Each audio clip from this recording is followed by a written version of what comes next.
So after a pretty hectic week, as you saw, I decided to take it easy this day and just visit the Shibuya Sky, a place that you need to pre-book in advance. Early too, since there are time slots and the most popular times close to sunset tend to get sold out very quick. I wanted to go a previous day but was only able to secure a time slot on this day for 4 PM, so I had to wait a while until it officially hit sunset to see the night views also. For a large part of this day, I stayed in my hotel room, because I woke up at 6 PM to watch the sunrise, since there was this one day I woke up at sunrise and it looked magical, but I unfortunately wasn't awake enough to take a photo. Not only that, but there was something I wanted to do anyway. Alright, woke up at 12:50 PM. I woke up at 6 PM to watch the sunrise. Pretty good. But I don't know how I slept until 12:50. But today I just wanted to relax anyway. I'm gonna go to Family Mart to get an apple. Go take away some Shake Shack. React to the Real Madrid game. And then go to Shibuya Sky in the afternoon. That's it. Yeah, Shake Shack and the experience I had the other day was so good, I decided to revisit it since it was so close to my hotel. If you guys have never had Shake Shack before like me, do yourselves a favor and try it in Tokyo. Guys, don't sleep on Shake Shack in Japan, dude. Shit is the bomb.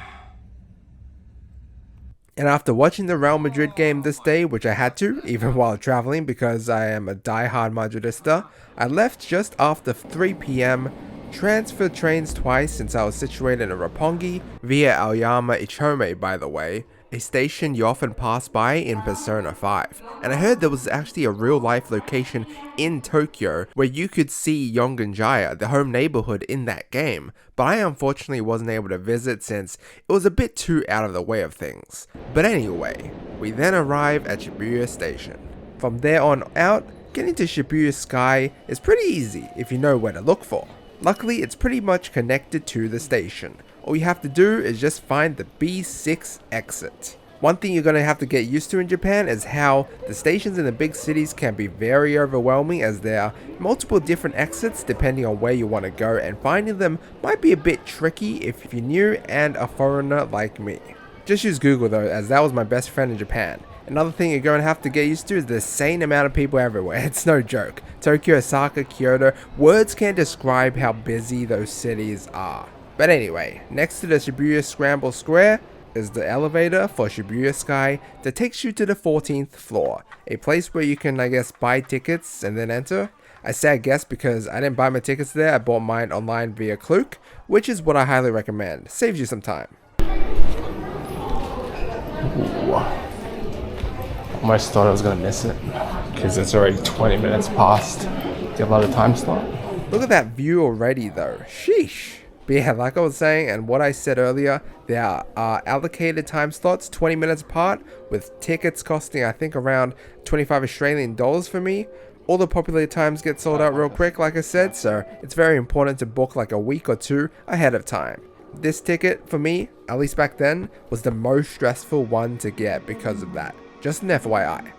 But after taking another elevator, we finally made it to the Shibuya Sky.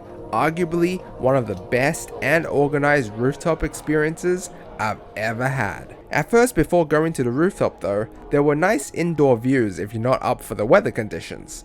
On this floor, it was kind of like an art gallery slash views, which looked like a really nice area to just relax and chill out in. There was also a restaurant bar up there as well, which I didn't really experience, but knowing the place I was in, undoubtedly that place taxes hard. Meaning it costs more just because it's within a tourist attraction. But the views were what I was looking for anyway, and they were already pretty damn stunning. Oh, dude.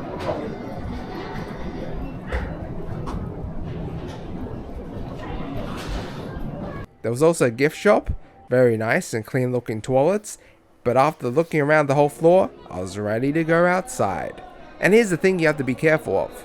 With many skywalk and rooftop experiences, we all know there are limitations in what you can bring. With this one, up top, like that sign showed, you're only allowed cameras, phones, and binoculars. Anything else, tripods, even small handbags, you had to place in these lockers.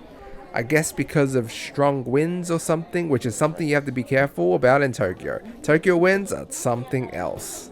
How the lockers work is that you have to use a 100 yen coin, which unlocks a key for you, and you get that money back when you return the key to the locker. So you can just use any locker you want. It's that easy. But yeah, the views once you get to the rooftop are next level. Pretty much 360 views of the surroundings of Shibuya and Shinjuku and even further beyond. Even though it might not be the tallest building in Tokyo, with how high you were in comparison to the nearby buildings, it sure felt like it was. In the middle of the rooftop was a helipad.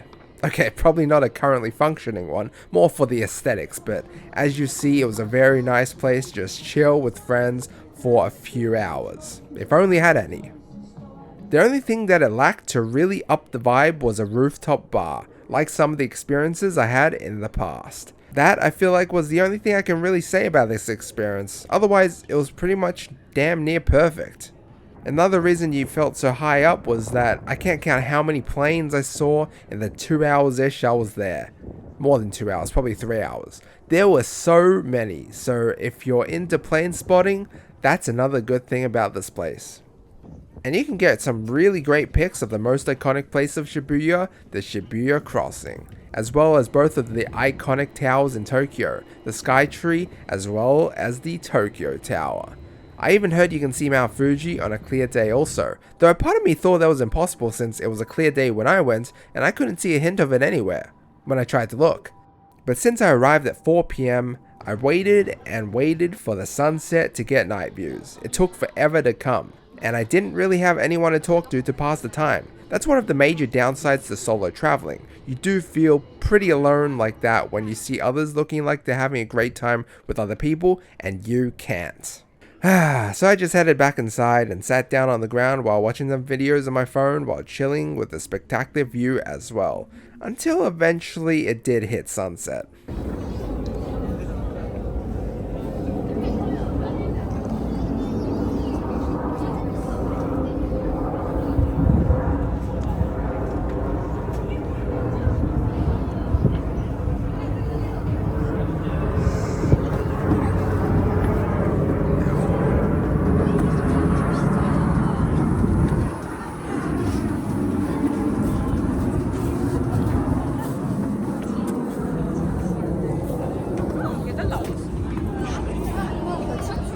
So to sum everything up, this is absolutely a must visit if you come to Tokyo. Absolutely no doubt in my mind. I end up going to the Tokyo Tower, the Sky Tree, the Azubadai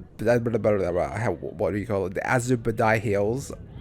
Oh, I can never get that main name right, but the newly renovated tower there, and while those were awesome, don't get me wrong, this one was probably still the best, honestly, the best experience, and the major reason is because it's out in the open, fresh air, and there's like a huge large area to roam around and just relax in. That's pretty much it. There's also a nice scenic point where you could pay like 15 or 20 bucks for a photo, which I recommend for around the sunset or before time, because the picture at night looked pretty meh, and it was a pretty long wait. At least I had great night views while I waited though. But after having a last look at the place, we collected our photo and then dipped. Tip, always arrive an hour or so before sunset because look at that line. There was no line when I went. Boom, hit nighttime, huge horde of people, which I don't get. I mean, the best thing is to see the day and night views together in one day to get the best of both worlds. Especially if you're, I'd say, mainly if you're traveling, I'd say, since you don't have all the time in the world to check out stuff. But after, we had a walk through Shibuya at night, which, holy crap, it looked like a concert. There were people everywhere. I knew Tokyo was going to be packed, but it felt more packed than it should have been. But I was hungry. I had to walk around, but for some reason, I returned back to the Shibuya Scramble Square because I wanted some shabu shabu, and I saw that a place had it from Google Maps after searching for some places. It was located on the 12th floor, and once I got there, it was packed, so I had to enter my details for a ticket and then wait in line. Something you have to do often if you're in Japan. It didn't take too long, but that depends on how busy it is. But this place, while it was a high-end restaurant, was pretty amazing. Yes, I could have ate at perhaps a better and more cheaper place, but I had no idea where to go. I just went to whatever looked good. And man, this place was good. You ordered through a QR code, and even though the food was expensive for the amount of food you get, The quality was impeccable. I remember the meat was so juicy and tender, and the service, dare I say, was even better. I wasn't able to record it, but when I asked for chili oil, there was a woman who gave it to me, plus another type of chili seasoning because she said she recommended it. Felt like it was on the secret menu type shit. The Shibuya beer was also delicious, and after a pretty filling meal and an interesting jelly mochi dessert after, we paid a hefty $75 and a dip set. And that was this day. What the hell? Dude, it's so dead now. It's 10 p.m. I think. I was there for a hot minute. Wait, what the fuck? Guide to the rest. Okay, buddy.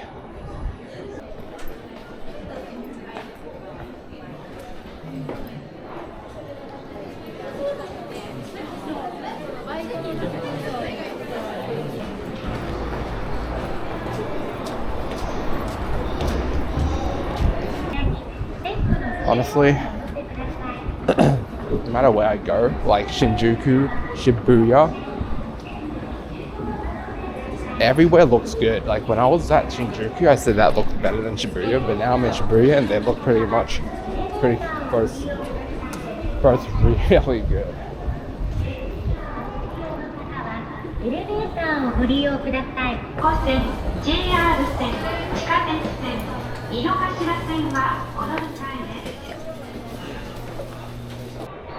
Bro, there's no one here. I think I beat the rush though. I definitely beat the rush. There were a lot of people behind me. Gonna end the video here. Sorry this day was mainly voiceover, and it might not be as interesting depending on what you're after, but yeah, safe to say I was burnt out. However, in the next place, I get my energy levels back, and some of the days in Kyoto and Osaka, I go full force. Also stay tuned for my next few videos, as I'm not done with Tokyo just yet. I moved to my new place in Asakusa East and experience more of the city east this time.